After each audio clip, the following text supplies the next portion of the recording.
Who am I? It's a question that's puzzled me for years, and I'm sure it will for many more. But till then, Maahir Gupta, second year, Environmental Engineering.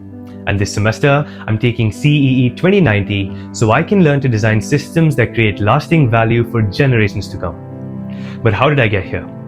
It all started with COVID-19, a 2-year lockdown around me, mass suffering, and it shook me to my core. So I decided that I wanted to give my life to preventing the next global catastrophe, climate change.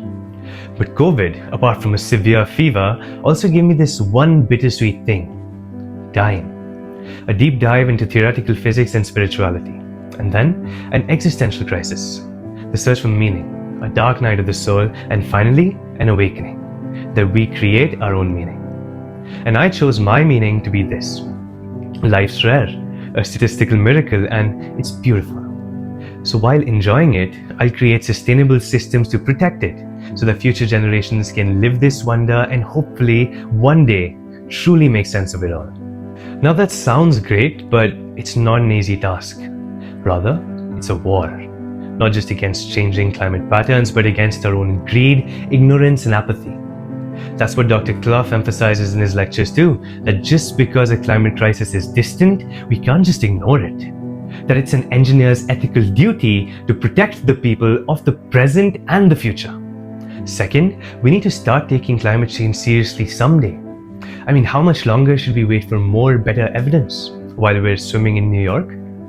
Finally, climate change needs a multi-fronted solution. We have to bring people together, consider resilience and mitigation, and before every step we have to think, can this last 100 years without causing more harm? Otherwise we'll have gaps and we'll waste billions and years of effort long term. And even if you don't believe in anthropogenic climate change, the data does show an extreme climate fluctuation since 1950.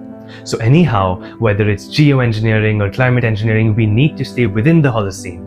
And that brings me to Rockstrom's article on planetary boundaries, which discusses a model of 9 thresholds which we must stay within to approximately avoid ecosystemic collapse. The article says that we've already transgressed 3 boundaries: climate change, biodiversity loss, and the nitrogen cycle. And my understanding is that even if this data carries high uncertainty, we should really be alarmed, because takeaway number 2, the Earth is a complex, interconnected system. You manipulate one strand of the web, a chain reaction sets off, feedback loops further intensify harm, and everything goes haywire. Finally, the article urges collective actions from all humans. Civilians, engineers, scientists, policymakers, and all nations alike. Everyone has to align, because if not, mass extinction. In the end, from CEE 2090, I hope to gain a foundational understanding of how large systems work. Not just natural systems, but also once people, infrastructure, economics, policy, and everything else steps in, then how do you ensure your structures are optimal and sustainable in every possible sense? It's a big, complex, multi-dimensional problem to solve, but that's what we're here for, aren't we?